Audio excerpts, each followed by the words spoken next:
Hello and welcome to episode 50 of Buckshot with your host Tom O'Mahony. That was my very radio voice there, people. We made it to 50. Technically, I think we're about 52 or 53 and with a couple of bonus episodes thrown in there. You're all very welcome. How you doing? Thank you very much for tuning in or downloading or whatever way you've gotten on board with this thing. It's it's been real, guys. We've made it to 50. I think that makes us kind of legit, doesn't it? Fuck it. We'll be the outsiders anyway, even if we're not legit. Fair fucking play to you. Thank you very much. If this is your first time, you're all very welcome. Like I say every fucking week, the small bit of housekeeping. If you want to follow me on any of the follow-up things, go straight through my tomomahony.com. Or you can just, any of the social things, Tom O'Mahony, without the E. People sometimes stick in the E and they can't find me. By that I mean the E just before the Y in O'Mahony, which I've never met anybody who has an E before their Y, which I think myself and Aidan O'Mahony a couple of weeks ago talked about. Find me on social media, Tom O'Mahony Comedy, and that'll bring you to most of them. Lads. Or if you want to go straight to the old, if I've gotten something totally fucking wrong in the podcast and you want to go straight to emailing me, you feel that strongly about it, feel free to go to Buckshot Podcast. Fuck, I had to think about it. Buckshotpodcast@gmail.com or like that, Tom O'Mahony Comedy. Or just go straight through the website. You can actually just find the contact thing there. It's tomomahony.com if you're looking for me and all the rest of it. Gigs coming up this week. I am tomorrow night. What day is today? Or tonight, I should say, because I'm putting this out Friday morning. Tonight I'll be in Dungarvan at the Shanachie. Myself and John Cleary will be there, and I think it's been hosted by Oisin Hanlon. It'll be a good night. I know a couple of people that are going all right. Well, I know of a few people, I should say. I don't know them. They made contact and said that they're going. So if anybody's in the Dungarvan district for the St. Paddy's Day weekend, pop along.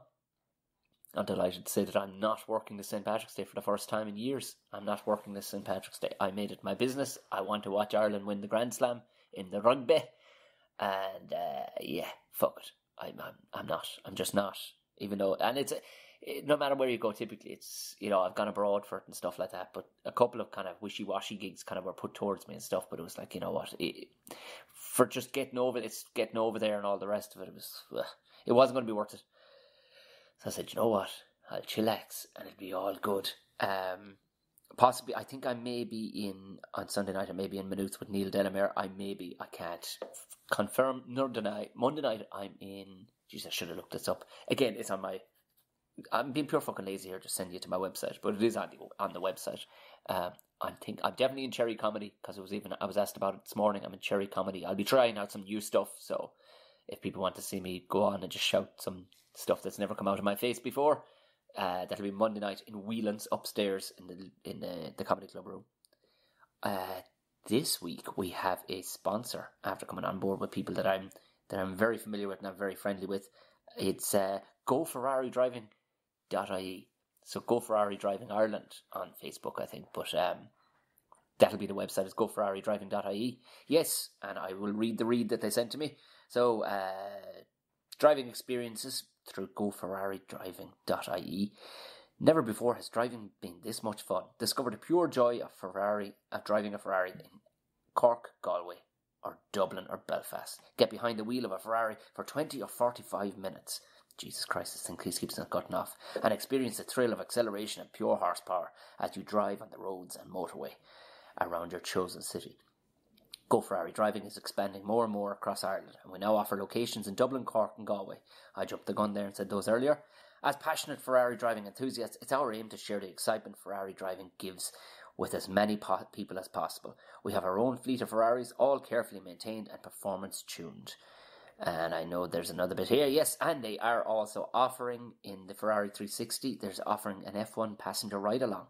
This is a perfect experience for any supercar fans that don't have driving experience. They will climb into the passenger seat in a Ferrari 360 and be taken for an exhilarating drive. They will also have the opportunity to have pictures taken with said Ferrari. Make sure to go to GoFerrariDriving.ie and use the promo code FB10SUPER. That's FB10SUPER, all with no spaces. Use that at checkout for listeners to the podcast to get a chunk of money knocked off. I'm assuming it's either 10% or €10. So go along. If you know anybody, I've done this and I've helped these guys out in actually driving the cars for them as well sometimes. I'm involved with them. And they are based. It's fantastic. They're a great bunch to work with, and stuff. But if you have never driven a Ferrari, or you know somebody who would absolutely desperately love to drive a Ferrari here in Ireland, go straight to goferraridriving.ie and use the promo code FB10Super, and you can't go wrong, really. It's a present that nobody's going to be pissed off about. And like that, for people who don't even have driver's license or are under the age of 28, I think is the cutoff, maybe 26, but I think it might be 28. They can go for a drive along and have somebody drive them and show them all the ropes of being in a Ferrari. There you go. That's all that shit done with. Out of the way. Lovely stuff. goferraridriving.ie. Smashing. So, my week gone by. I won't waste too much of your time. That's the dog whimpering in the background there. She's a small bit out of sorts. God bless her. She had the op. The op.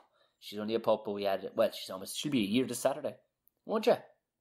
She's just kind of she don't know where she is. We have her on painkillers and stuff. She had the op done because it was coming down to her like, yeah, she's a purebred and everything, and like, will we get, pups and everything? But it's actually better for their health, they would say. Or if you're not committed to becoming a dog breeder, then get the job done. And we had to get the job done. She's in good enough owl spirits for anybody who's interested. She's cameoed on the podcast a few times. So that's the poor owl thing. She's grand. She'll be fine. Young buck like her. But my week gone by, mother of Jesus, I was down in Kenmare on Saturday. Oh, fuck me. I did the triathlon, lads. But it actually became a decathlon, I suppose you'd call it. But an extended version because the winds got too bad to go kayaking. It got really dangerous. So, essentially what it was I had no idea what I was doing. I had no idea. I mean, I trained a little bit, but not enough. Not enough. Myself, the old man, the sister all set off cycling. So started off with a 20k cycle, and about 12, 13 of that is on the road, which is grand. Then you cut off into a fucking mountain road of these sharpest little hills you've ever seen in your life. You pack up, you hang up the bike, and take off your helmet, and you go jogging. So you jog for about 2 more kilometers, and then you meet this old guy on this, he's just wearing a high-vis vest, but it struck me it was almost like meeting some sort of person in Zelda or a computer game or something where he's just pointing, and you got to jump in over this little gate and run across a field and up the side of a fucking mountain over I swear to God, and it pissing rain. Like, it would have been much easier to do in the dry because you're just not sinking in the mud the whole way up the side of the mountain, mud across the top. Then you cross over a fucking waterfall. 7 times I fell on both my back and my face. I don't know how I didn't kill myself. Like, if you're looking at this shit even in the dry, you're going, fuck, I'm going to have to go down on my hands and knees here because it was that steep and rocks everywhere. And there was just a couple of stewards along the hill going, you're doing great. Keep going. Oh my good fuck. Back down after that hell, legs cramping up like everything else. Back to jogging. One of the most picturesque places too, by the way, in the world. I cannot see how a place would be more beautiful than what I saw in Kenmare, this mountain.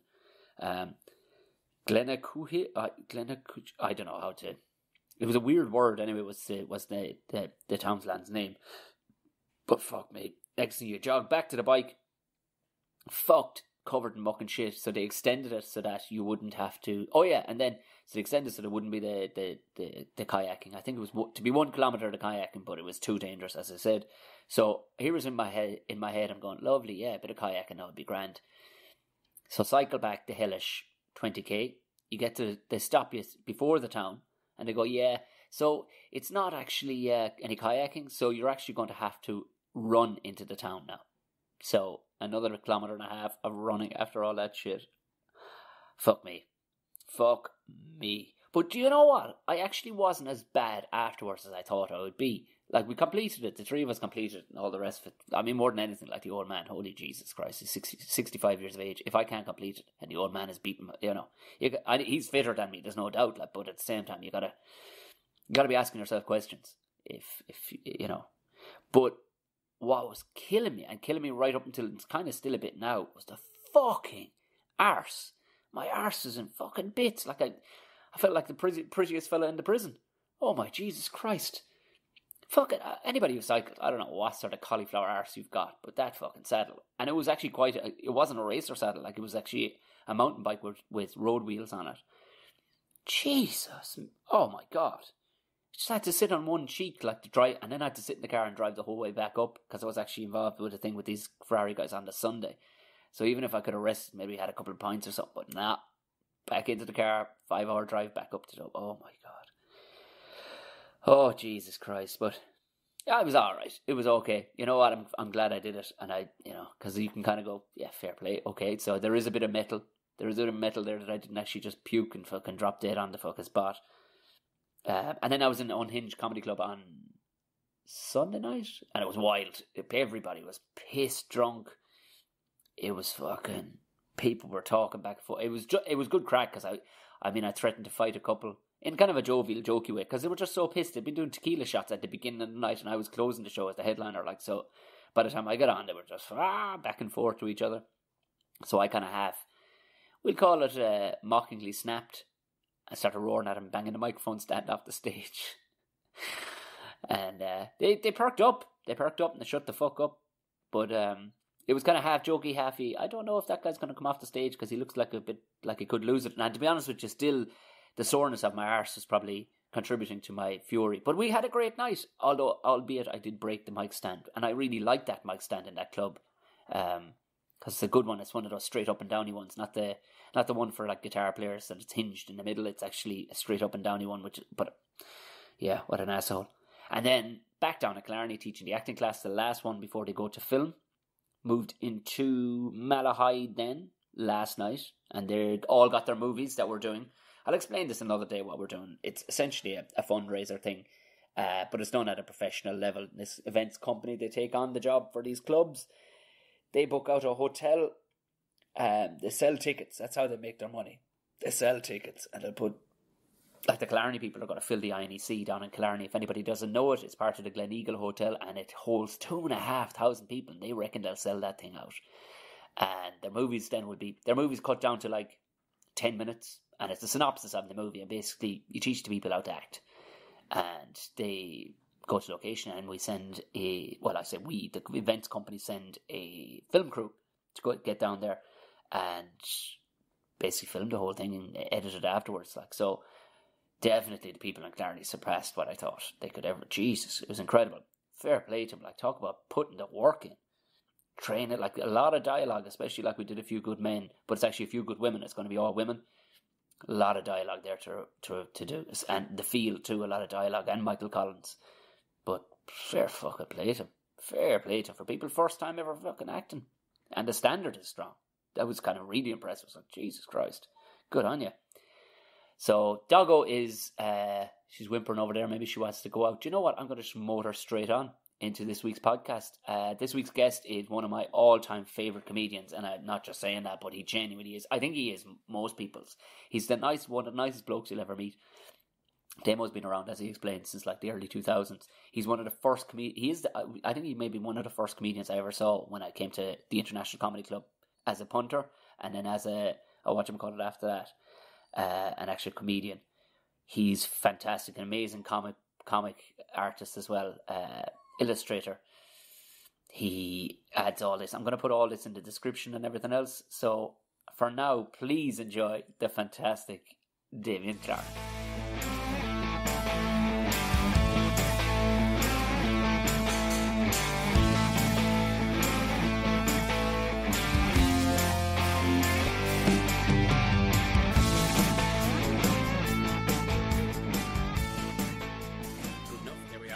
Yeah. They're fuckers. This is the only... It's so loud. I don't know how thin the glass is here in the International Comedy Club, but for some reason, or what's on this street that seagulls fucking love, and they shout at each other on this street as well. Is there a chip shop? There must be some sort of fucking grub thing going on. But it's... Do you reckon that's what... Because with the Westerners especially, that's pretty much all we want. Yeah. A lot of us for food. Even now, like, more of us are trying to be more healthy or whatever. Still, chips is, if you're drunk, like, so if you take away inhibitions, chips is what we want. Are seagulls the same, or is that just what they can get? You know, do they think... They can get anything they want, Damo. They're 100 feet in the air. They have no roads to worry about. They can spot out anything they want. And, we'll say 30% of our stuff is thrown out. Those fuckers can have their pick of Thai food. They can have their pick of fucking healthy stuff. I guarantee you they're sailing straight over the top of of any of those chopped salad bars. they're going straight to the chips. Yeah. They're Western Chips fucking, every time. They're Western seagulls too. Yeah, big You see white the fellas. big fat fucking guts on some of those Big seagulls. bellies, 1 foot. Just, it's probably not like, wasn't, because you think, I was probably eaten off by a fish or something, when they're sitting on the water. Nah, it was diabetes. It's man. diabetes or Diabetes gout. or gout from their rich lifestyle of eating whatever they can pick up, which is everything we throw away. But for sure, I definitely think that animals. For sure, animals. But animals are opportunists. Like, I've had this with people before. I once saw a cow eat a crow. Oh, come on. I swear in my life. Was the cow... the crow was caught on a fucking barbed wire, and the cow meandered over and fucking ate it. So the meat eater now? They'll eat whatever the fuck is put in front of them. What's in front of them? So they only eat grass because that's all they have? And they can't move very quickly. Do you know what I mean? If you put steak down, they'd probably eat it. They probably would. They probably would. Sure, I mean, you like for ages back in like the 80s and stuff, cows, now pigs, and it's only been outlawed in recent times, like pigs were being fed animal byproducts back to them. Like fish proteins and stuff like that. Ooh. And saying, but they outlawed it. They went, anything that's going back into the food chain can't be fucking eating other animals, because then it gets squirrely and kids are run tails and stuff. So, no, cut that shit out. But I would say definitely, if a cow was hungry enough, they'd fucking eat you. If we were just lying asleep for ages. The argument is, they've got flat teeth or whatever, they're not sharp. So do we. We got flat teeth. Yeah. But we chomp away through a steak. Cows have horns. What would they have used that for? Exactly. Shish kebabs. Yeah. Digging out your intestines. Sneaky cows. They must be stopped. They must be killed and eaten. You're damn right. Crazy cows. Fucking methane pass. No, this is the thing. And there was an article in some newspaper last year. I was online newspaper, and it was how the shock horror of this hunter had he'd broken his leg or whatever. This was a guy that went into the wilderness by himself, so he was fucked. Yeah, that's going to end well. He died. He died. As soon as he said by yourself, wilderness, they're like, oh yeah, where's this guy now? Yeah, He's either written a book on how he survived, or he didn't survive. Well, the two of us are sitting here in our woodsman shirts. Yeah. You're a fan of the button downs as well, or the poppers. Oh, I love the poppers. Listen to this, people. Oh my god! I did it on stage the other night They're the best. These and poppers. It was so fucking dramatic. And it was only just talking to a Scottish guy, and he said something. He was drunk, and he just blurted out the word, "That's a bargain!" And it sounded so epic coming from him. I just found myself just ripping my shirt open, going, "That's a bargain!" Yeah. But these deer, ironically, had meandered over and just ate him. And people were like, "Oh, what? A deer are going grand. There's a great source of protein and calcium there. I'm going to eat that cunt." And he's killed my mum. He's killed my mates. But that's the thing. Even deer aren't. There's no revenge. It's just cold-blooded fucking killers. Yeah, they're like, "Oh, this is all right. We should eat this more often." I think people put far too much emotion into animals. Really, they are of one mode. Because I remember we went on our honeymoon. We went flying hawks and eagles and shit like that. And your man, but they were all sitting on perches with little hoods over their head. Oh yeah, that I was going. And they're tied to these little perches. I'm like, did they not want to fly around? He goes, "Birds of prey do not give a fuck about flying around unless they're hungry." I was like, "Are you serious?" He goes, "They don't give a shit. They don't want their one purpose. They don't even take pleasure in it. It's just, fuck it. Switch on the machine. Here we go. I'm going to coast through something." Now, it's badass to watch them coasting through and killing something from a distance, but they'll do it, and then that's it. Fuck it. You can't even properly train them. Like, we looked into it, like, I don't know, did you get married outdoors? Yeah. Yeah. Did you ever consider when that time to get the rings flown down by a couple of fucking hawks or whatever, or owls? Not once, but we wouldn't have said no if someone went, "Oh, I can train a bit." But yeah, I wouldn't trust an animal with you're already on the that right track. Yeah. They fucking can't, because my missus... I couldn't trust myself. Why would I trust like an owl or Owls are the fucking worst, apparently. Owls, all they want to do is wake up, eat, and that's it. Go back again to the fucking perch. They don't give a shit. Maybe they're not nocturnal. They're just lazy. No one sees them awake. That's probably it. They're probably it. But we'd said it about it because I thought it'd be cool with an owl fly down the wings, and he said you might get a hawk to do it. Might. And it's a hawk I've had like 10 years, and he's fairly sound. But any of my owls, forget about it. They may 5% of the time. The rest of the time they may go fuck you and fly up into the fucking tree or into the fucking the roof of the church and shit on everybody. with the rings hanging off their feet. The only time it works at a wedding with birds is if they release doves or something. Because you're just opening a thing that we're trapped and they're like, yeah, we're free. And of course they're going to fly off. It's the only thing that works because you know they're going to fly off because you've trapped them. Yeah, so that's the only thing you can bank on birds to do is to fuck off. Yeah. And be assholes. So fly go, wow, isn't it majestic? They're escaping after we've caught them through like a third party. And all the birds are pretty much shouting over their wing shoulders like fucking assholes. Yeah, the birds I hope your wedding doesn't make it to the to the dance without an argument, and I hope the marriage doesn't work. You know it, because they're surely it's a curse. That's like, I mean, if there was no animals, that's like just releasing, war prisoners or something, and like running that's exactly off. it. That's what you're doing. That's exactly like if birds had a wedding, imagine them opening up and all these orphans that you've like kidnapped. Let's go up and they will run off. That's the equivalent of and what we're doing. And all the birds are going, aren't they majestic as they run through that and these field? dirty orphans are running through the forest going, where are my parents now? I was kidnapped years ago, just waiting for someone to, for a giant pigeon to get married and buy like a bunch of kids that they can release. This is just making my fucking morning just thinking about it. There's nothing funnier than animals. There's not like when you animate and when you put them in our place, what the other way around? What makes Gary Larson's stuff? You know what I mean? I mean, you're a cartoonist as well, but like Gary Larson's stuff when he does that Far Side Gallery, and it's always like cows driving a fucking tractor or something like Bertha's Revenge. You know, as she smashes through a house. There's nothing better than animals behaving like humans. Yeah. One of my favourite though, like even he does the inanimate objects, but obviously because it's stand-up comedy, and it's a fork standing on stage, and it's a whole room of forks. Oh yeah. And he's just got his elbow on the microphone stand. He's like, no, seriously, forks. Great. Great. There's another one Gary Larson did of like a dog stand-up comedy. So the dog's just on stage and there's no subtitles, but all the dogs sitting in the audience, their tails are wagging, but they have straight faces. Oh my god! Straight faces, dogs, but all their tails are wagging because they're all laughing. I was like, so you just got to figure it out for yourself. You're like, I don't see what's going on. Their tails are wagging. They're laughing at his jokes. Amazing. Isn't that great? God, that's good. Just from looking at it. God, that's good. So they wag their tail and they're happy. Excellent. Imagine if that was the standard practice here. Fuck, it'd be hard to be a stand-up comedian, wouldn't it? If people obviously not wag their tails, but maybe like, I don't know. What, cut their hands? You've heard people do that. just maybe ruffle their hair or something. It's just something.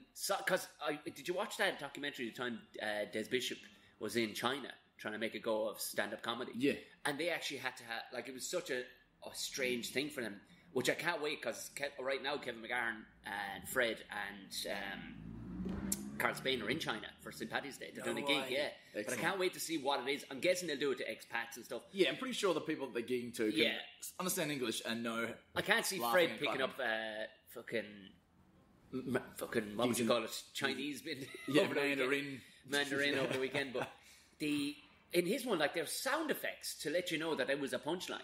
What? Yeah, and when Des was doing it, there was like, pew! And like neon lights went off behind you. Yeah, not even as standard Western as that. It was like this would go off when he'd land a punchline or whatever. I would love that. Just like every punchline's like ba-bow, and just because then. But would you get lazy at joke writing when you know that they're going to laugh as soon as you play a silly noise? Totally. I don't know, because then if you think about it, like singers like Neil Diamond has been singing fucking Sweet Caroline for the last 50 years. And it's just this exact same, and people don't want it any different. So, does he get lazy, or is he just? Nah. I mean, that's something different, because I mean, in writing stuff. Do you think, when did the ba ba ba? Has that been around since it first came out, or did it happen a few decades later? You know, when you go Sweet Caroline, and everyone goes ba ba ba. Oh, like did that come like later? Off the rat? Yeah. Did that come later, or when that was number one for the first time back in the, when was it, 60s? Oh, 70s? Must be. Sweet Caroline. Was it as soon as that people heard on the radio, there should be a ba ba ba. ba, ba, ba. Or you know how things happen, like just genetically, I guess? No, not genetically. They just happen naturally. Yeah. You know the word I mean?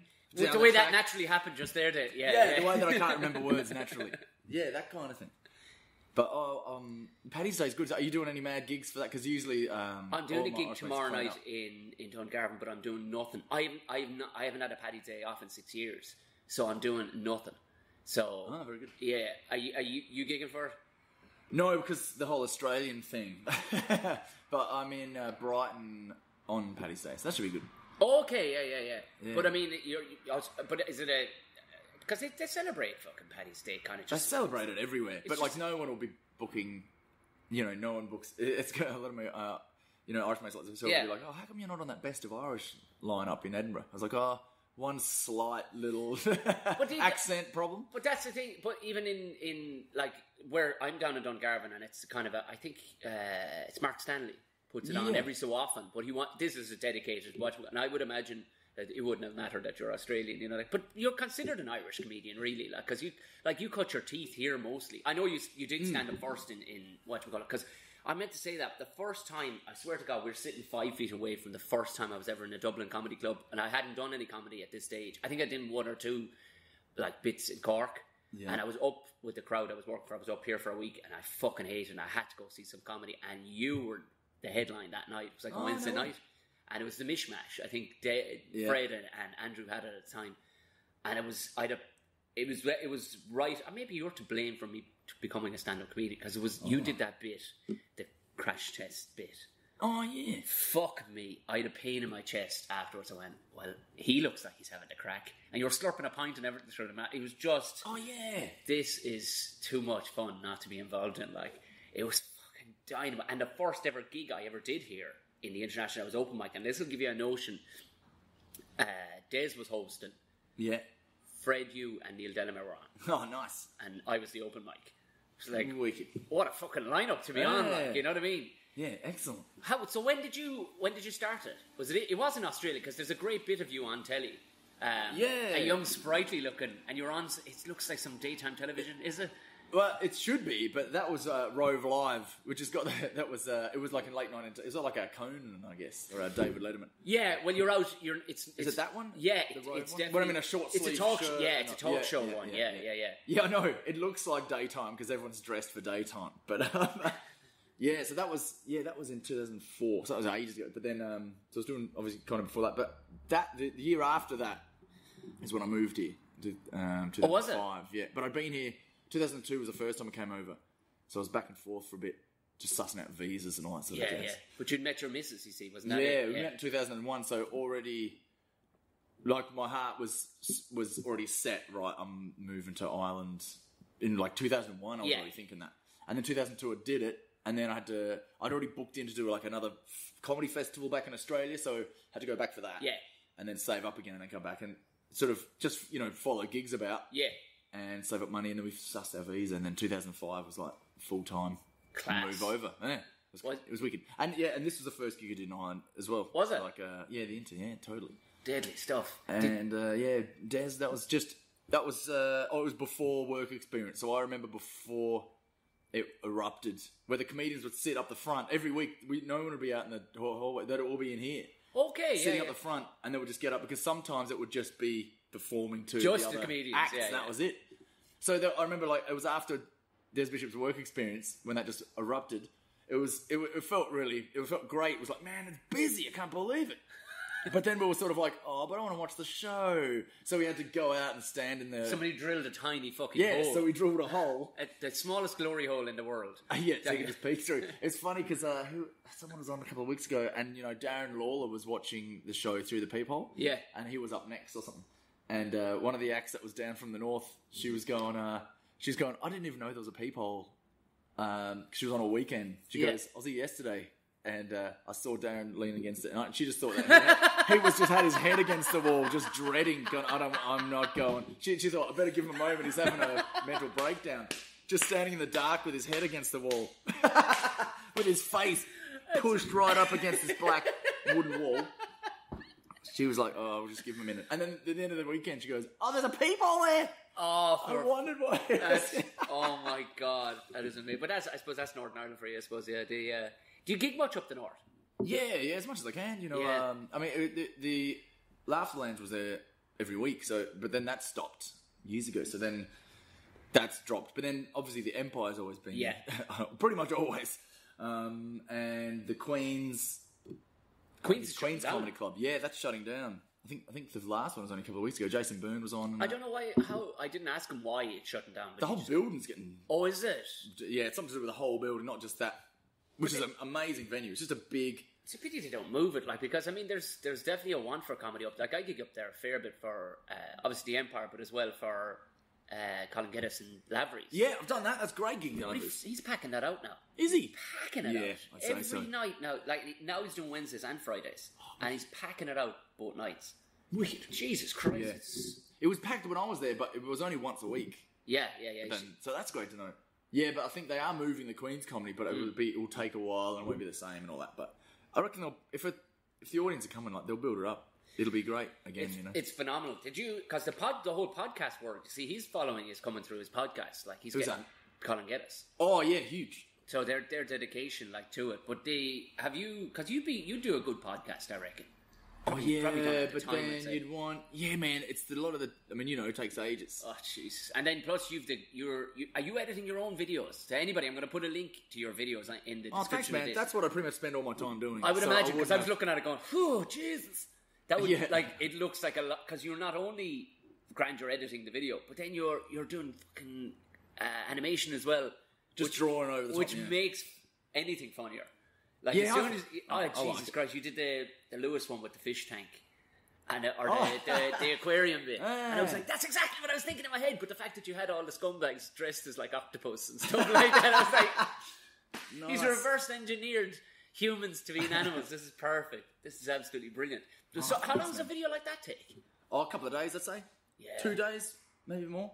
And then obviously you're putting it out there, so you're not getting any money for it, really. No, and you're burning Not now. material essentially. Yeah, but like that, I do love it. But then you've got to look at you going, man, like I've got a wife and a kid, and I'm spending 2 days a week. Yeah. And, like, doing something that it's good in the long run, and good to see people. People get to see your stuff. Yeah. But at the same time, you're going, I could have As a business got a day venture, job. I know. Yeah, as a business venture, it's a terrible idea. Yeah, the baby's crying hungry in the corner. Like, don't worry, another 1,000 views, and I'm sure I can sell out Vicar Street. That's the reality of it. Like, Yeah, and it's the same with like doing a podcast. Like a lot of this stuff, it's a time like you just want to. Because nowadays it's the same with, I guess, musicians and all sorts. You've got to put out so much just as a hobby. Oh, yeah. Just what you like, and then you'll make the money back when you're doing live gigs and when you're touring. They go, Yeah. I've seen him, Yeah. I've heard him, I know who they are. I've seen him, and then they go out and then you can sell at venues that were bigger than you did before. Hence Foil Arms and Hog, like the lads are pumping yeah. out. They're not doing it for the good of their health. Like, they're sticking up a video every Thursday for that purpose. I suppose. Yeah, like, and top quality, hilarious stuff. Filmed by them, written by them, cut by them. And it's so rare you can get 3 blokes together. You know what I mean? Because if there's no money in it at the beginning, it's like, fuck it, I can't make it, lads. You know what I mean? Yeah. Like when I met the lads first, I'm amazed like that there hasn't been 2 or 3 changes of the guard. Well, there was a foil, but we had to get. Yeah, he left, and now we have a new foil. You know what I mean? Like the Sugar Babes. Yeah. We just keep getting it. Oh, we have a different hog now, but he's hog. There's a different foil. But yeah, I know what you mean. And I think what gets through. See, now they're flying because people know who they are, and they're selling like pretty much the Hammersmith Apollo. Like how big do you want to get? I mean, because you can't do arenas, but if some people just choose to do more nights in a big theatre than an arena if it doesn't suit them or whatever. Yeah, of course. Yeah. But I mean, the Apollo, that's the goal. So that's as high as they can get. But before that, so for years they would have been the 3 of them not making any money. Yeah. Because say you get paid €100 a gig. Oh, split 3 ways. 3 ways. Yeah. Take out your travel, take out all that. They do that for years, man. Yeah. So Like, I remember we did a gig over in. Oh, it's just so funny. The lads are so nice about it. I think I may have mentioned this in the podcast before, but we did a gig, myself, Danny O'Brien, and Al Porter. And it was over in... One of these guys is not like the other. But it was in Tala, so hence It was in Thailand? Tala. Oh, Tala. I was going to say Thailand. Man, that's... Quite, that'd be Thailand. But we were over in some pub that is actually owned by Lidl or Aldi. Oh, really? Yeah, they bought the property and then because it went into receivership, and they went, oh, we'll have it because we're going to build... Oh, wait, it's actually making fucking money at the minute. So we'll hold tough. So it was actually a pub. And the pub... That's weird. So at the bar, you go, can I have a beer and a slice of ham, please? Yeah. Just random stuff they sell. And just this aisle down the middle of the pub, just selling weird, like, carjacks and stuff. Like. Yeah, ski gear. But the name of the pub was Crows, but it was spelled Craughs. Oh, right, yeah. And God bless the lads, they were late, right? And they were coming along, one of the lads' mother's starlets or whatever. And they finally got there, and it was this crowd wasn't for any of us. They were there for Al, you know what I mean? Like, but the lads were like, yeah, we totally got lost, you know. It's really hard to find this place. We were asking a guy on the road, and we thought it was, the lads had seen it printed, and they said it phonetically in their lovely South Dublin accents. They went, Crofts. Guys, does any... And he actually stopped the guy with like a pit bull. And they're like, excuse me, do you know where Crofts Bar is? And the guy was like, what? What? You mean Croas? Yeah. Croas. Yeah, you have to show them written down, you know? You put it quite literally. There's no way the lads, like when they split their check at the end of that, you know what I mean? So you could only take your hat off, and they're still giving it socks, like. But for the, like, and I think more so the phenomenon is that the three of them actually stuck together. I went, no, if we stick with this, because you'll always get one lad breaking away when it, you know. Yeah, like the Robbie Williams of the group, you know? Just well, I mean, even you know, in the instance, like, a lot of the time it's going to be the missus at home going, what the fuck are you doing? What are you doing? Oh, yeah, you know what I mean? And which was a fair point, like, because when you look at it as a business venture, it's madness. But, but it worked. I mean, I think everything went exactly to plan. Yeah, probably better than plan, because I mean, how would they predict how many great videos they would have made? You know. But and on top of that, I suppose they're over 10 years at it too. So yeah, exactly. Did you were painting when you came here at once? Were you painting here? Yeah, so I came my first job here. I was staying in North Strand, right down with Mrs. Parents' place. Yeah. And in the bedroom that she grew up in, we're like, all right. And I just walked into town. My second or third day here, so hungover, obviously. You can tell. Standard. And some dudes were painting the white railing on Connolly Station. Right. And I went, where's your boss or whatever? And the guy around the corner, Pat, went around and I was like, hey, how's it going, Pat? I'm a painter, just got here from Australia. I was wondering if you're looking for any work. He goes, all right, you can start tomorrow. Beautiful. And we'll pay for the day, and if we like, we'll keep you on. I was like, brilliant. I mean, I know that still happens nowadays, but I'm sure it gets rarer and rarer. That's old school, like where you walk onto the job and go ask for the boss man, and he gives you a start to follow. And so my first job was painting the railings in Connolly Station, like the white railings, the white doors, and like, you know. And I was like, brilliant, man. So I was painted that, and the guys are great. Got on with them. They were like proper sound dudes. And and he was like, he goes, yeah, come back tomorrow, and that was that. And just kept working with this guy, and then. That's another thing, having a trade when you move to a new place is so good because you learn the city really quickly because every day is somewhere different. Of course, you know? yeah. So we're there, and then like next week or over, we're doing churches up in Drogheda, just like doing all over the place. It's unreal though, but the trades thing is fucked in Ireland because there's not enough of them around anymore. They've all gone to Australia. I know. Do you know what really annoyed me? Right, I got sacked from like 3 or 4 painting jobs. I just couldn't. I guess because like it wasn't that good or whatever, or they saw maybe I was quite slow. Like I'm good eye to detail, but like I'm not technically trained. I'm an actual cowboy, really. Like I don't quote or say. I just go. I can paint. I don't have any, paperwork to say I can. But painter decorators is kind of it's a grey, for the want of a better phrase, it's a grey area. Yeah, anyways. Can you colour in? Yeah. Yes. But anyway, so I was quite a lousy painter, I guess, in Australia compared to other people. So I got sacked. I could not keep a job, but it was fine. I was like, it doesn't matter, man. I'm going to be a stand-up. I'm losing anyway. So. Because the whole time I've been a painter, I've been a stand-up longer.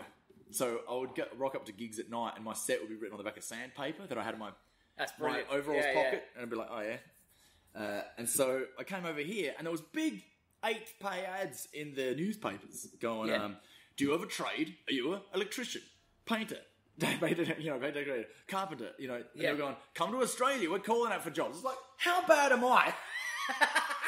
I was there. And they're like, this guy's crap. Is there anyone from the other side of the world? Anyone else? And I'm like, I'm here. Hey, I've got my overalls. Looking over your shoulder. Yeah, I've got my brush. They're like, anyone else? Anyone who speak English? They can speak English in Ireland. We'll ask them. Guys, do you... You're like the fat kid on the soccer team getting picked at the end. Yeah. I'm like, what? Like, I was doing the caulking, we call it no more gaps, where you run the finger on it. And like, I'm really particular. I was like making sure that this is instead of skim coating over slabs, you just tape the joint. Yeah, I was doing this in Australia, and this these guys just kept coming on. He goes, "That's not how you do it." He goes with a gun. He goes that fast down the door frame. Yeah, and then with his finger that quick. And I walked away, and I was like, "Oh yeah, that's good." But then I had a closer look, right? You could see on the other side of where his finger was, there was a bit sticking out on the other. There's a ridge, man. You can't have that ridge. I'm like, mate.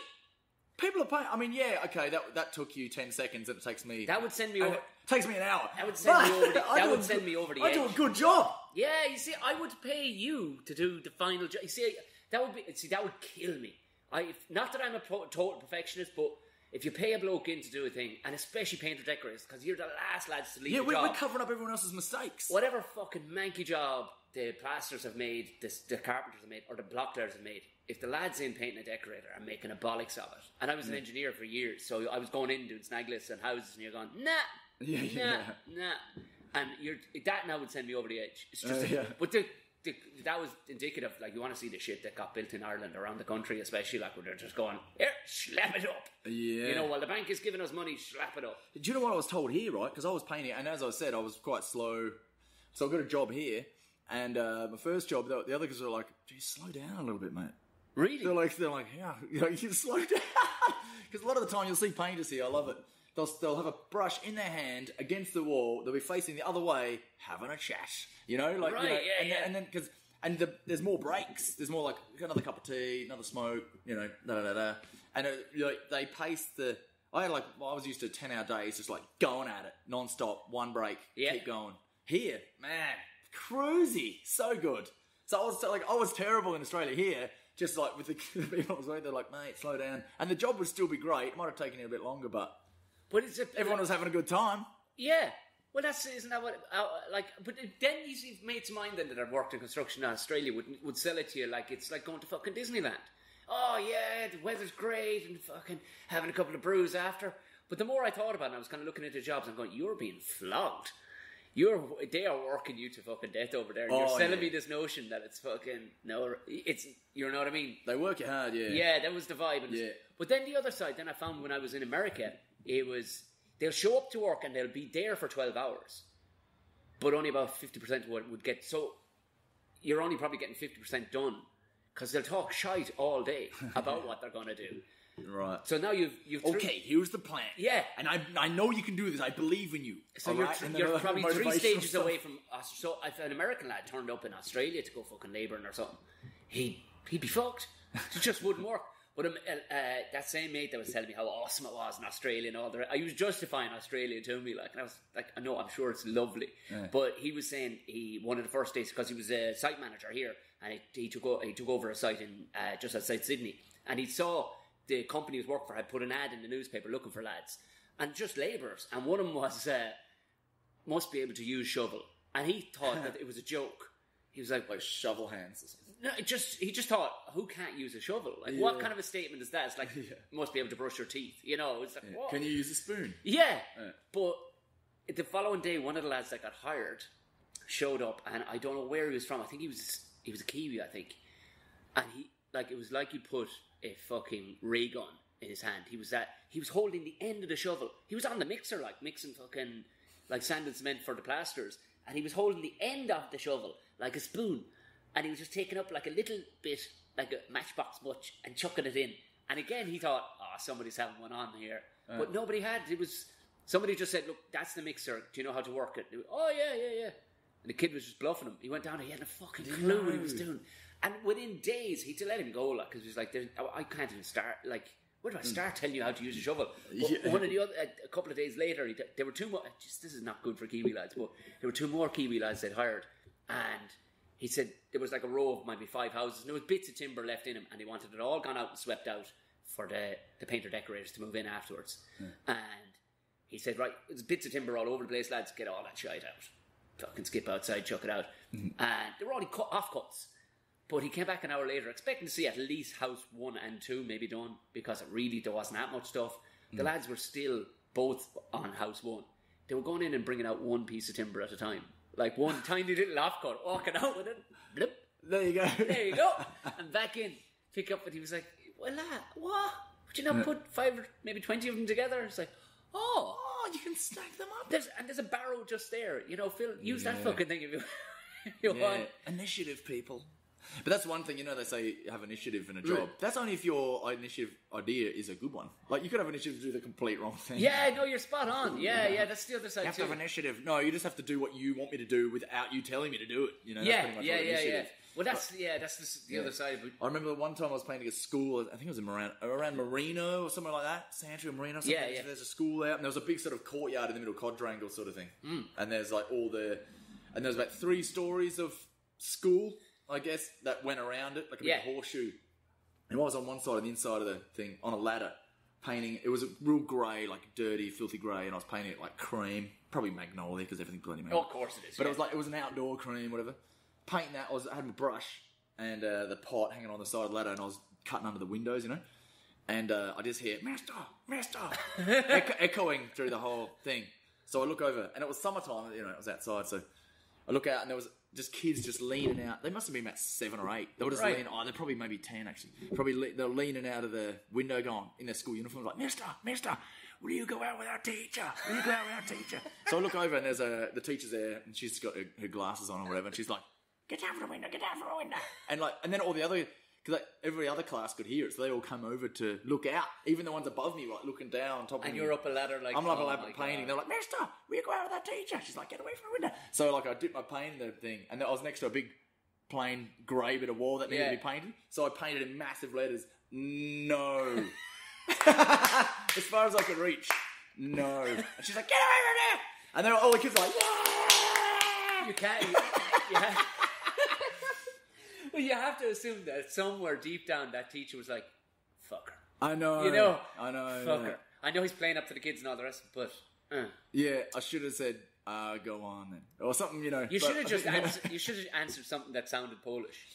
You would have been fine. Oh, yeah, totally. Been fine. You said, I could have said, "Niet," which is yes. They'll be like, well, I don't know what that means. There's something funny about real dub youngsters, isn't it? They're always like little men. No fear. No fear. No fear. They're like that, asking a total stranger with a beard up a fucking ladder. Oi, mister. Yelling out, like, it's far away. It's like a whole, in the middle of, there's all the big basketball courts that they have. Do they have basketball courts there? They do, yeah. Big, but yeah, like in that massive space in the middle of this big school. And it's no wonder the likes of Conor McGregor is like just such a lippy bollocks, like, because it's like, but he hasn't changed. He's just a 7-year-old. Yeah. That's all he is. Everyone else has reined it in, not him. No. Or the Americans wouldn't have had it to start with. Like, not at the level that little Dublin youngsters would just ask you outright. Yeah. Hey, mister, give us a fucking... Was it, like, it must have been some... well, you obviously came over for a bit of a recce first. But, like, doing the painting thing, because I was thinking about it, like, you're going around Dublin and all the rest. Like, it must have been a fair old culture shock to come... What, is it Perth you're from? Yeah. Yeah. Like, I mean, what's Perth like on a... I'm guessing there isn't too many... Well, I missed that, I know. But even the Australian accent, there's more of a nicer question mark to it. Like, I guess it just gets more nasal, the more bloody, hey, what are you looking at, mate? Which is probably the same in a lot of cultures. The more nasal they get is like, that is funny, actually. It walk off. And then in Australia, sort of like the same. I think the same octave probably, like, what's going on? Walk off. It's probably the same up there. I bet a sound technician could pick out a scummy person just by certain things that are... Just the way, the audio wave of their voice. Yeah. And they just go, now we'll take out the nasal. Definitely. It's the nasal of somebody who wears tracksuits on a daily basis. Well, that's the thing. You can't be dossing in Australia. That's the other thing, because it was so dry in Perth and so hot that you would dip in your brush to the... And this has happened. Dip it in. You look at your watch or something for a sec, and then you go to paint the wall, and it's dried on the brush. Yeah. Stop. From the pot to the thing. Yeah. On a hot day, if you just stop for a sec and look behind you, and then you go, it's dry. You're like, are you serious? Fuck. And then you got to. Yeah. Did they never revert to like spraying instead? Oh, he did a bit of that, a bit of spraying and whatnot, and rolling. Rolling's great. Rolling. Oh, sure. Any idiots. Even I can roll. Do you know what I mean? Like, but it has this sums up. See, obviously, you're doing people that own houses or.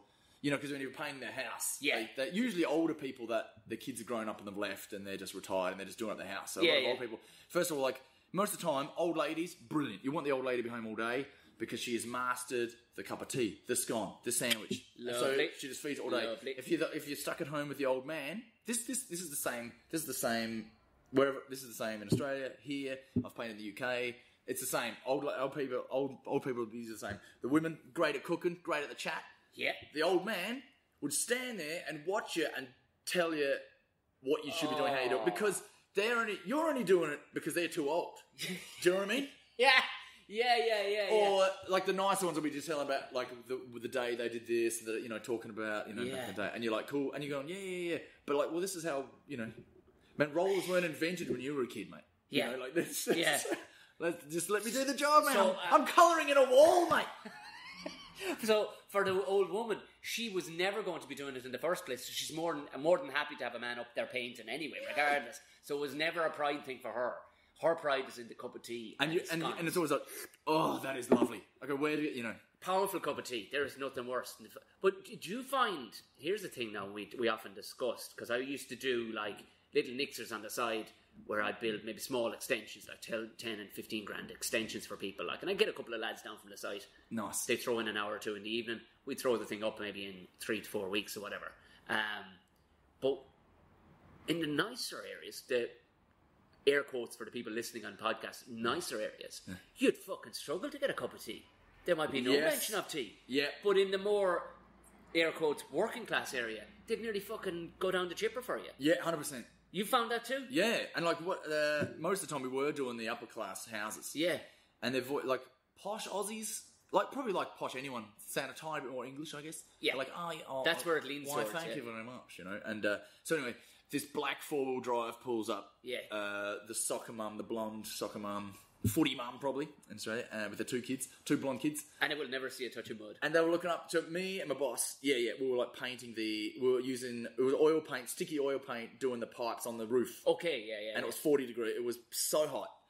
Sweating, right? You can see the sweat just dropping onto the tiles on the roof. Oh my God. We're just painting it away, but it had to be done. So you see, and they're like, oh, look at them up there. And they're watching us, and then they go, come on, kids, let's go inside. So they went inside, and then it's about a 2-story house, so we're quite high, but you can still hear them. So then they came out, and I could hear the ice clinking before I saw them. I looked down, they had 2, and the mum. So 3 tall glasses of lemonade. I could see a slice of lemon in there. There was ice, obviously. And proper lemonade. Yeah, and I was thinking, isn't that nice? She's coming out, she's going to be gone, and each of them are going to pass us a glass of lemonade each. Nah! They just slowly drank it while they watched us paint. Wow. Sweating their ring off. That was already teaching them, we're us and they work and we are separate. We do not talk to them. We just... Yeah, well that's it, isn't it? That, like, I suppose the working class folk can go, that could be me. I could be up there. So, and I would love a cup of tea or a cup of would you like a glass of lemonade? Yeah. Didn't even ask, man. Just drank the whole thing and watched us, mate. You know. And then I come on inside and I was like, are you going to finish that ice? There's ice in the bottom of the cup! Oh. But there's something evil about that. Is to go out, let's go out and watch the workmen. Because it's such a spectacle to see these workmen. The equivalent of, like, you know, rocking on your rocking chair on the porch, you know, while everyone's out picking all your stuff in the fields, you know. It's good to have land, you know what I mean? You got all your workers out there. Were you suggesting you could have been like a black slave in like the 1700s? Well, it could have been. But maybe not. Yeah, maybe not. It wasn't that bad. How did you fare in that, son? Like, you have an Irish complexion, if ever you had. Like, you have a Norse look about you, like the rest of us. Yeah, it goes. It's pretty hazy, man. We've done the DNA, whatnot, you know. Yeah. So, spitting into a cup or whatever jar. Have you done it? My brother did, which is pretty much the same. Yeah. Same today. You'd assume. Thereabouts, anyway. Yeah. Yeah, I mean, he is black, but yeah. So he. It was that didgeridoo wandering around the house. Just never understood. But yeah, actually, he is. You should see his skin though. He's so tan because he works outside because he's an electrician that does traffic lights. Yeah, because I was going to say Sparky's fucking mind themselves, but clearly, okay, he's an outdoor Sparky. Yeah, so he's always outside. It's quite funny though. Like he'll be there, like some guy thinks he's all that, rocks up in his convertible, the stoplight. You know, he's like looking around, thinks he's cool with his elbow on the thing. Yeah. And him and his mate are just working in the box on the side, and there was no other traffic on where he was. They were just like laughing at themselves, going, "He's not going anywhere." So they just kept it. They kept it red for ages. But yeah, so my mum's side went to Canada. Yeah. She's from Welland, Ontario. Oh, is she? And all their side backs from Ireland, north like Donegal, Antrim, places like that. Typical spots to be hit by the old Vikings, yeah. Yeah, and then Dad's side is more Scotland, but obviously the Australian side is less paperwork. Yeah, that we can dig up. But I don't know who my blood grandma is, like my real grandma, I guess you could say. So she left. I think she was a bit of an alco because my granddad got custody of my dad and his brother, my uncle. Yeah.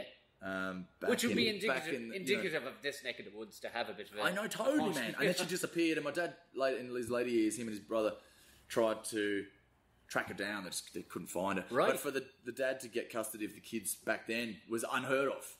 Jesus, it would have been. And so especially, like Australia is a... From what I know of Australians and all the rest of it, it's quite a blokey place. Yeah, you would. What I mean by that is it would be as traditional as things would have been worldwide in the 50s and 60s. But it is quite a. Did you find that? Oh yeah, man. Even you'd be one of them. you'd be a nicer bloke in comedy, but you can definitely tell you're a bloke. You know what I mean? And I don't even know if that's a good thing anymore. Yeah, but see, this is it. We're supposed to. Well, I see. Not. I mean, here maybe, but like compared to Australia, like the wussiest dude there. That's what I mean. Like, because you get like fucking hell, you get raw bits of fucking animal over there in the way. Yeah, I mean, it's different. It's different now. I mean, I'm not Bear Grylls, but we can handle ourselves in the wild. Like, like we wear the shirt. We wear the shirt. Obviously. I mean, I've never killed a cow or anything, but I think fish, crab. I can catch seafood. I can grow veg. I can do all that stuff. I love getting my hands dirty. I love getting out. I can build stuff. It's not going to be good, but I can build it. That's all. If it was just like we had to fend for ourselves, I think we could make a spear, stab a fish, do a castaway. I reckon, And that's why I think I gravitated towards you since day one when I met you for the first. I was like, I could see the two of us working on a building site. Yeah, because you had that sense of humour where you're like, piss taking was what it was all about. Like, you know what I mean? So where you can actually take the piss out of yourself, but it's not in a sad way. Like sometimes comedians are like, oh, don't say that about yourself. Yeah, cheer up, mate. Cheer up, like, Yeah, we're comedians. We're all sad sometimes. Everyone's sad sometimes. I was looking at you changed your website. I loved and now I like your new website. Puts me in a good mood because it's nice colours and all the rest. But I did enjoy. I showed a bunch of people your previous website too. What was that one? It was the one where as you move around the page, things wiggle. And it looked like a kind of higgledy-piggledy cartoon. I loved it. Me too, man. I missed that. My friend Anita did that. Anita Kokoran, who I met, she was in the same bunk room. She was in the same hostel room, sharing a bunk, when I met my Mrs. Sandy. No way. So when I met her, they were their bunk bed mates. She ended up being like a graphic designer. But the reason why we couldn't use that anymore was because it was done in Flash. Which is that old... are you serious? And Flash, because Apple have got their favourites or whatever, it's not compatible to any... Oh my god. So you couldn't see it. You couldn't see it on an iPhone, iPad. You couldn't see it on a... Hence why, I've never had Mac. One. I've always just used Androids or whatever. I know, so a lot of people were like, went on your website, just couldn't see it. We're like, oh man. And so to redo the whole thing would have been... But I've kept all the elements. So I've got all... So maybe I should do an old school... Yeah. Like, for instance, there's like a computer game I used to play on Sega Master System. Yeah. Was Wonder Boy 3. This is a bit of a tangent, but it's got a point. Now, right, it just come out like a few months ago. I was a sad dude that watched a YouTube clip of someone playing it for hours, just sitting there going, man. So you can play the new version of the game. It's the same game, but all the new fantastic graphics. But then you just push a button and it flicks it to the old graphics. Stop. And you can play the new graphics with the old music, or the old graphics with the new music, and... Blowing people's minds. So maybe I should do that with my website. Like, have the old one and then the new. I'm not joking. It put me in such a good mood because it was like, as you would, was there a bit like, such an ingenious bit. So to explain this to people, what it was, it looked like, it was a landing page, but as you panned around the page, there was different things in it. So it was like, for all the world, was it in like a kitchen? Yeah, it was in the kitchen. The kitchen was. It was a hand drawn sketch of me kitchen. And then you go over to like, I love the bit where it's like your about section was your bio, but your bio was actually washing powder. Yeah, bio. A box of washing powder. I fucking loved bio on the shelf. I loved it, and it would wiggle as you go over it. Then was there a dog? My dog. Yeah, my dog would be sitting down. Buddy, that was my dog. Who he passed away. That's always sad. Shit. He was there, so it was great because I would always get to see him every day on, like, if I wanted to, on my website, and you'd go over it and I'd go, buddy, and he'd get up and he'd walk around. Yeah. Sorry for dragging this up because that website was one of the most fun ones I've ever seen. Oh, thanks, man. No, I'm glad. And it you can make a comeback, like with these, and all you can, I'll get Wix.com. Nah, but I'll get like I can redo that for sure. I think you should. Yeah, at least one of the pages, set up a page. Maybe my cartoon page. There you go. Absolutely, yeah. When did you start drawing? Oh, like that's just, like stand-up has always just been a hobby. Like it was always, and then so I've always doodled. Probably thanks to people like Gary Larson, Bill Watterson of Calvin and Hobbes. Yeah. So good. I love that. Such sharp comedy, man. So well written, so well drawn, like everything perfect. So anyway, the inspirations and that. So my like style is so like amateur, but it's. But then if you look at Quentin Blake then for Roald Dahl, like that's crazy amateur looking too. But it's his own style. Yeah, so it's a style. It's as good as it has to be to get the joke across or the idea across. So that's what I like. And because a lot of the time I'll do it without pencil first or whatever. So that's why sometimes it looks a bit messy. But I think when I've done the whole do pencil and then do it over and you try and work it, for me, I guess it loses the energy of it. Yeah. And the idea.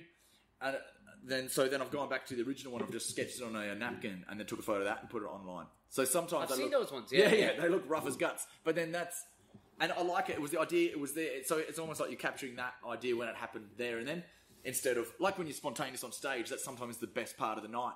Yeah. So you try and do that, when you. Because I know I've made it because I made it into one of your sketches once when you used to do like a weekly one, and it was of like a roundup of a gig. Yeah, what happened? Night, and it'd be like 2 or 3. It'd be a comic book strip, and I was like, one of these days I'm going to get it. And we had gigged together or whatever, and it was just purely I happened to be in the bar with you or something like that. It was just and then a sign pointing Tom O'Mahony and everybody else that was there as well. I was like. Yeah, made it. Yeah. I don't need my picture on the wall of the International Comedy Club. I got onto one of Damo. I'm in a comic. Yeah, I would love to do. So eventually, I'll collect them all and eventually just release a big, thick thing of all the. And I was thinking of having an index in the back. You could look up your club or look up the. Comic. Really good idea. Yeah. And they're still all. Are they on your Facebook page mostly? Yeah, website. Oh, they're fair enough. Because they're like Tumblr was easy. Like Tumblr was a thing, I guess. I put them all on that so you could scroll up. So they were just easier. But a lot of them are on my website. But there's a comic button you just push on there and you can scroll. They're all there. What was the one? Because it became so. It snowballed. Was your show? Was it 2 years ago? Was it Tom's Prong? Oh yeah, man. Tell the story of that one. How that came dick about. Pics. All right. So if you've had your phone stolen, But what happened? It was an Apple phone, right? And so the phone disappeared. A month later, I was getting all these dick pics in my iCloud. Not mine, I promise. Okay, right? And my wife found them on her iPad, right? She was going, what? I came home and she was sort of like angry one day, and I was like, what's going on? She's like, who are these? Like, she knew it wasn't my boner, obviously. But she goes, she just thought I had some like young, because there was photos of them as well, like. Just pissing around, being drunk. They were like, who are these? Like a whole different group of friends that she'd never seen before. Yeah. And neither had I. She goes, who are these? And I go, what? What do you mean? Where are these from? So I'm going, well, they're not mine. She's like, yeah, they are. They're on. I go, how are they mine? We're with each other all the time. What am I sneaking out the 2 hours we're asleep? And then just like taking photos of this dude's knob. Having a few snake bites. And then going back home and falling asleep. I know that happened. I was like, of course not. And she's like, what's going on? So, and then I had to look at my laptop. They're in there. They're in it. And my phone. Then my new phone. They're just in the cloud, man. They're raining down dicks. So, so I was like, what the hell's going on here? So you can geotag photos where you can find out where they were taken or whatever. So I did that. And they were in Edinburgh. I was like, okay, that's when my phone was nicked. So whoever's got my phone now is using it to take all these photos. It was like, scumbags, right? So I tried to ring the phone. Obviously, that didn't work. So, tried to find my iPhone. That did work. And then when I downloaded that and did that, it was like the day later or the day after. It was in Manchester. I was like, oh yeah, so this is all in the... Yeah. It's all in the show. But anyway, so I tracked it down and I just kept missing this guy so quick. And then after the Manchester thing, it went offline. So I just had to go from the clues from his dick pics and his other drunken photos. So anyway, I tracked him down. It took a year, but I tracked down through his dicks. Was it like found who was he it was. like stuff in the background of the dick pic and you man, through the background. I tried to do face searches and all that, and just like scrolling and and that's how I found him. So it was a big long. And then it became Tom's Prong, like and then he contacted me one day, and I was like, oh no, it's real now, and he's How did he take it first day, like? Well, lucky he was young and single. And he just saw it as free advertising because I was just showing his knob everywhere. So it started out because my mate had a projector, so I borrowed it. So it started out just me at gigs. I'd do my set, and then I'd go, by the way, turn on the projector, and it goes, does anyone know this guy? There's a few photos of his face. Does anyone know who this guy is, right? And it was like, no. Or these friends. What about his dick? And they were like, oh, gross, Because when you project it onto a wall, it was like 10 foot tall. It was disgusting. By the way, if you're listening and if you do take photos of your junk, don't use a flash. That's my tip. Really? Just don't use a flash. Just like maybe a nice... Don't do it. Pretty much don't do it. But if you're going to, use a filter, something nice, Like a Juno. Put a bow on it. Yeah, a Juno. Or Be nice soft. Mayfair. Or one of those... Put fairy lights around it. There was no effort. Just put a set of glasses on it with like little bunny ears, maybe. Bunny ears, man. Nice and cute. A little bunny nose on it. I guarantee you, and I've taught like gay mates and stuff like that, even they've gone, there's nothing delicious looking about a dick. Nah. Well, I mean, you probably could do it up a bit, you know, hundreds and thousands or something. Bit of colour. Put a clown face on it, one of those, like, those frilly neck things. Big red shoes on your pubes.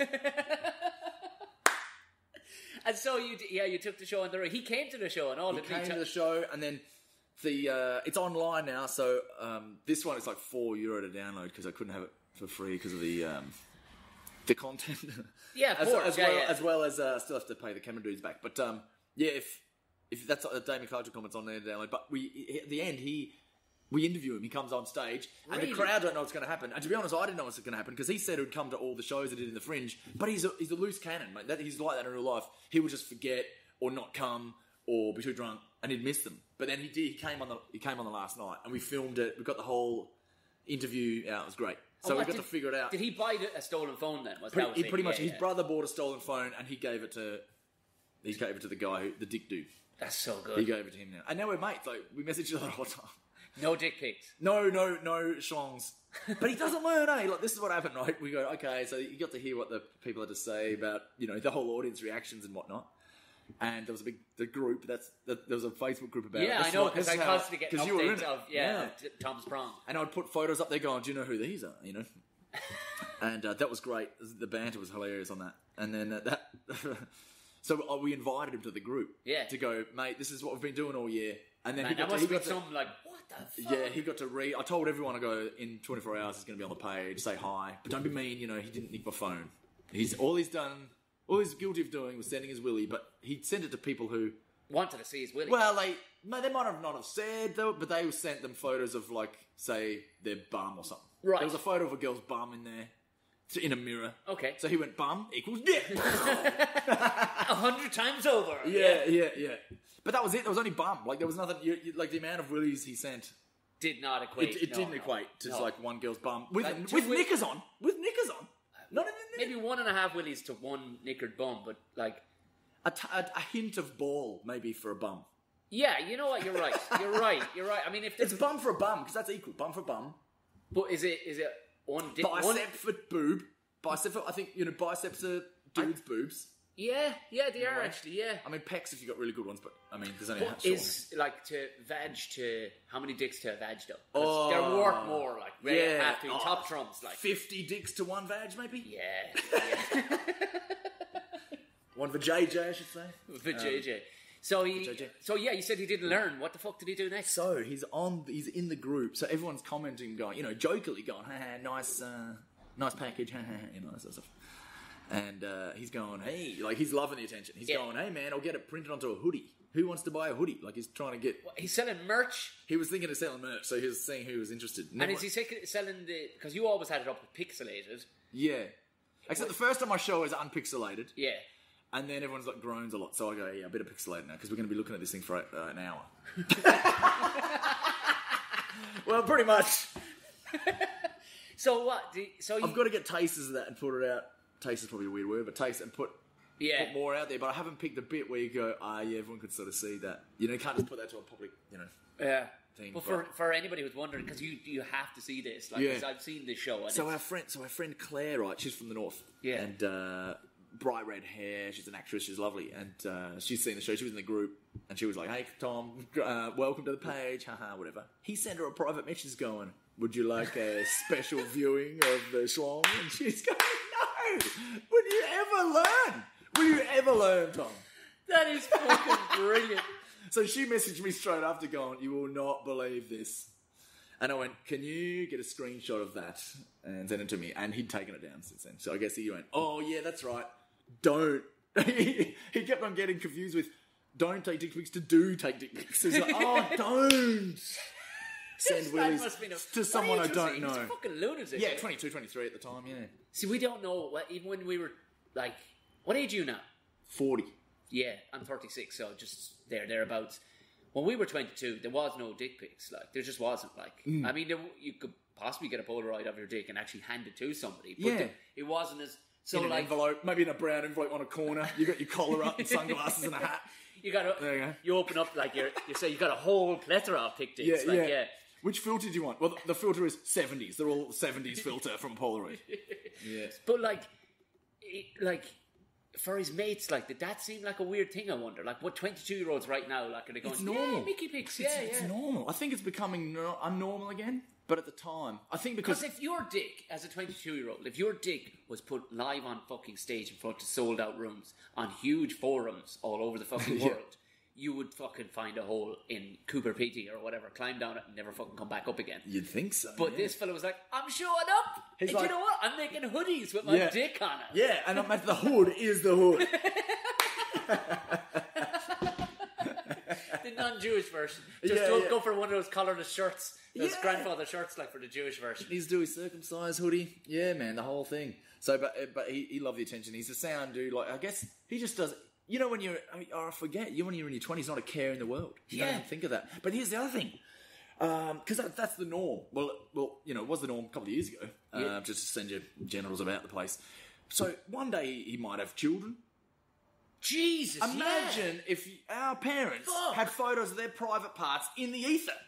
Out there. Oh my God. So there's going to be a whole generation of children where your parents might have their willies with JJs and bosoms and butts and all that out there. You know? Back when they were looking good, though. That's the only thing. Well, they go, well, they were, he kept in shape. I never thought about that.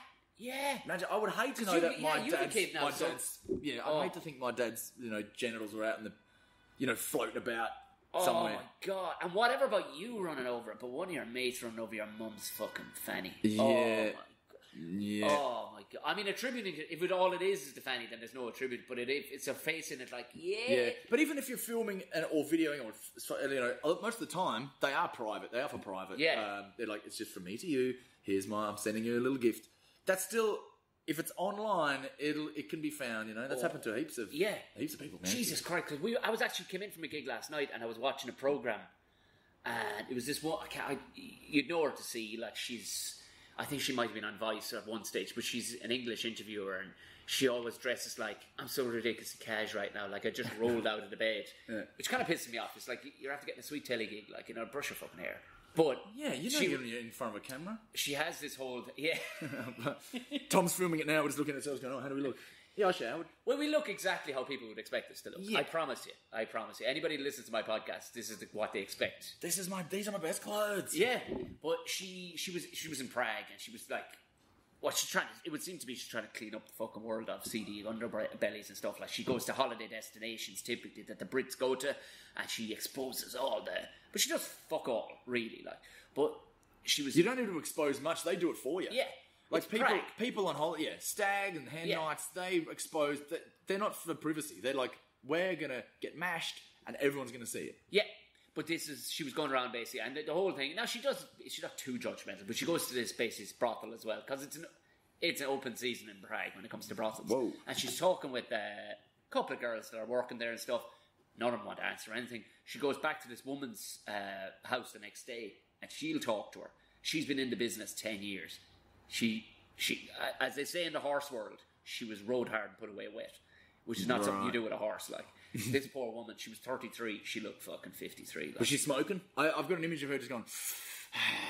She didn't. I've seen it all. I'd say she was a junkie at one stage. God bless her. But the face had that, that deformed look that some of the junkies get, the poor bastards, where their chin becomes protruded and stuff. But she had gotten her shit together and she was making a decent living at hooking. But she had a boyfriend and she had a 12-year-old son. Whoa. And that's when I went, oh man. Like, once she's got a boyfriend, like if his mates are over going, she's not bad actually. Yeah. Do you know what? She'll be on the clock in about an hour. So I tip down and that's one thing. But then the young kid, like, his mates, like, he's 12. So he's in an age now where his mates are going, they're looking at fucking dirty mags, they're looking at porn and stuff like that. Getting their first ride. Yeah. Get your mate's mum. Yeah. Go down your mate's. Oh man. Yeah, that's horrible.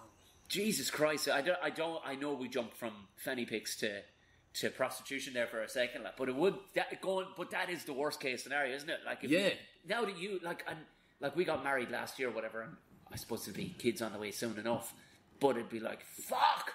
Like, I mean, granted, for a living, we stand on stages and talk, we tell dick jokes and whatever. Yeah, that's completely acceptable. acceptable. We put food on the table with these dick jokes, but like, fuck. Yeah, but you know what? And you're kind of thinking, did I ever take a picture of me knob? But I don't think I did. I think you'd remember, wouldn't you? Yeah, I don't think I ever did. And it would have been only acting the fucking asshole.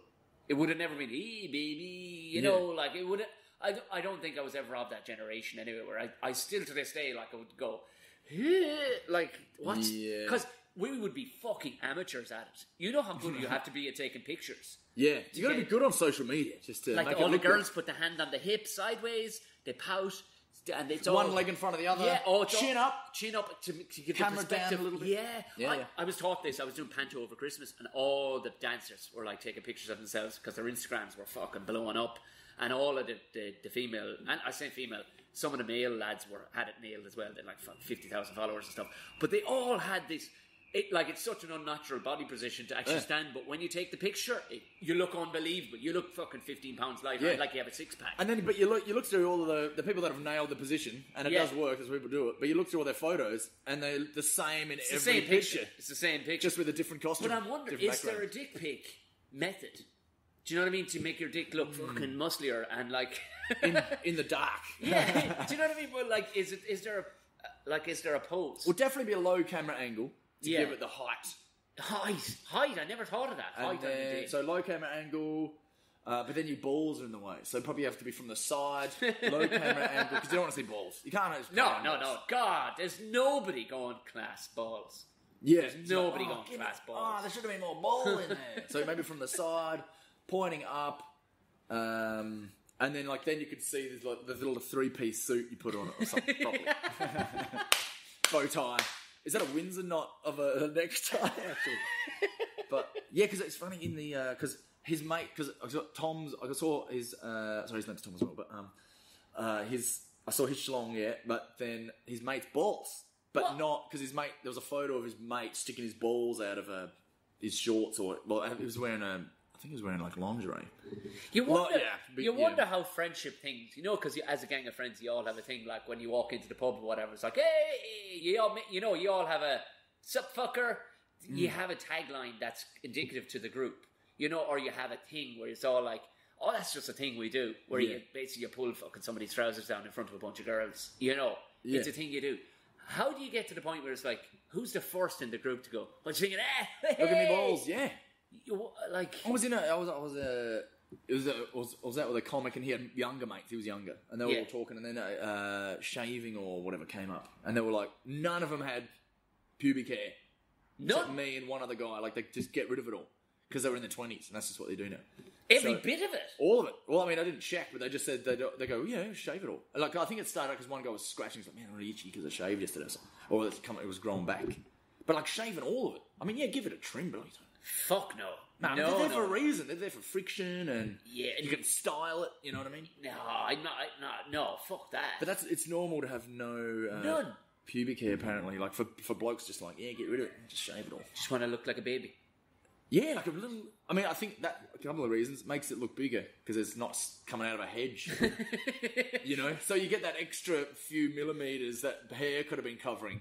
So everyone wants to make it look bigger. So that's probably their thought process. Looks cleaner and bigger, and no crabs. Yeah, let's not forget. Yeah, it's probably healthier. But I mean, it's like but I just think it makes it more effeminate, doesn't it? Because effeminate dick. Do you know what I mean? But in a way, it's like, oh, we're just going to shine it. You got to moisturize, like pubes are like a dick beard. Like, you got a fucking noble beard going on there. It's like a dick beard. Yeah, I think you know what I mean? Have a bit of something. You know, otherwise it's just belly, below belly, wiener. Yeah. You know? Yeah.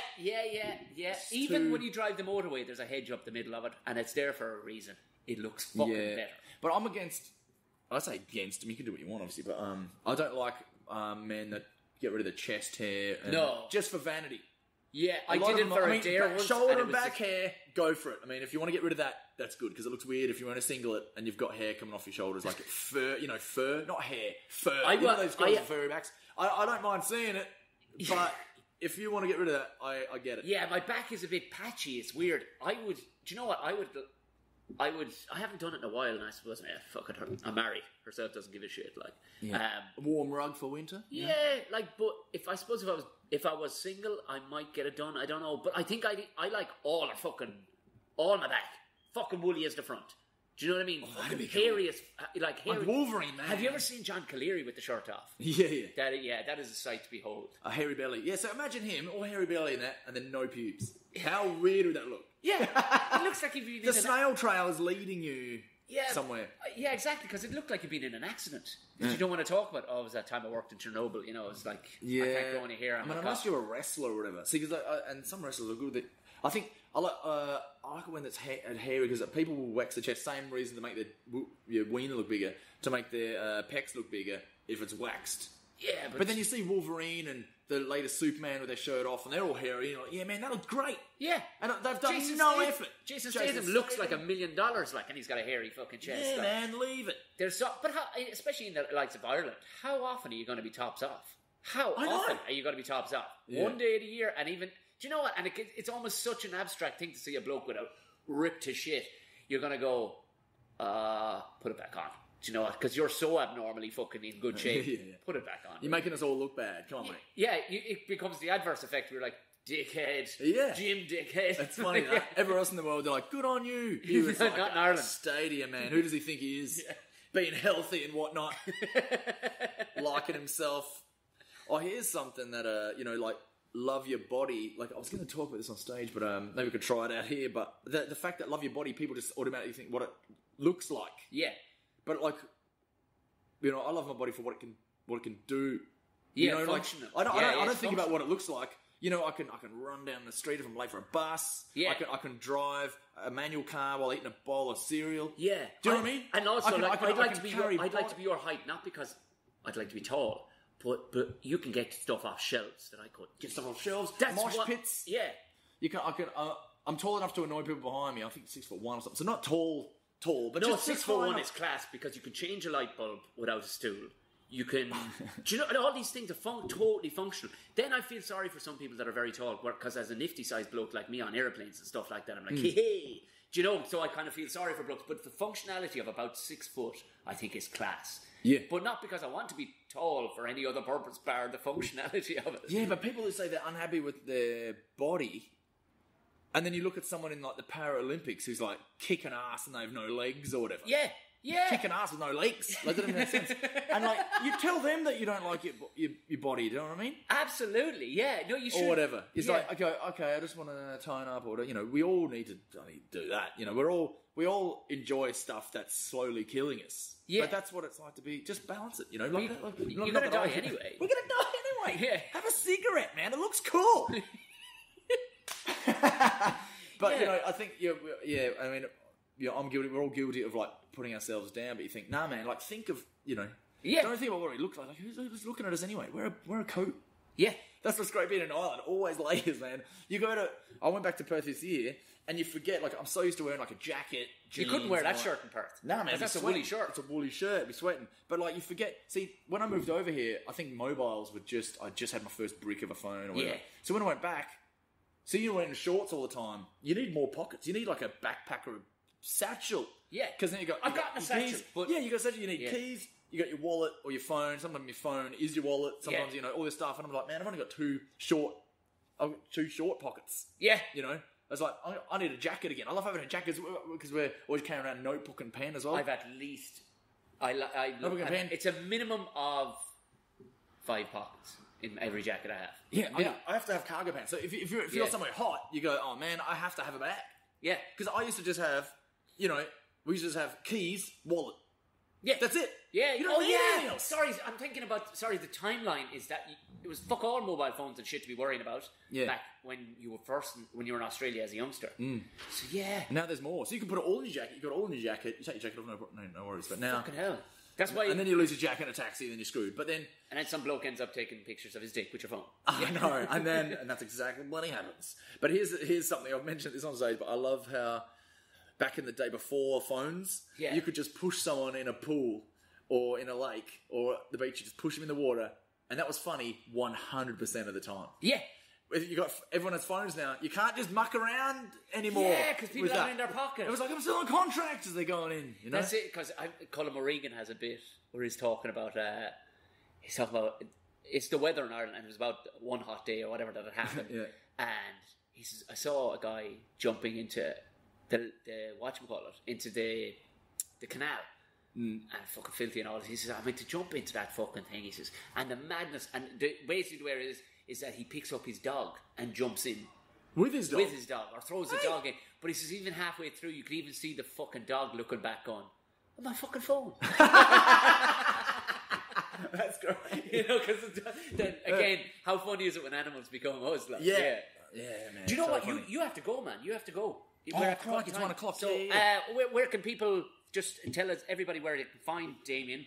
Oh, thanks for that. Yeah, DamianClark.com, DamianClark.com. And everything to the show. That's got my Tom's Prong shot. It's got the dick pic show on it, and it's got my latest hour filmed in Brighton, funny enough, in the Comedia where I'm going to be this weekend. But it's there for free.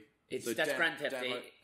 Grand Theft Damo is the phone story. Oh, sorry. And Live at the Comedia is the one for free. So you can download the file from that, or it's on YouTube as well. Yeah, exactly. And you're going to have a new Edinburgh show, but you'll be keeping people up to date on that. Yeah, and my Facebook is Damian as well. The link is on. It's all on DamianClark.com, the link, Facebook, where I put all my I'll put all videos. this too. I'll put all this in the description. Thanks, Tom. Nice. Damo, that was dynamite. Thank you very much. Cheers, Tom. Nice one.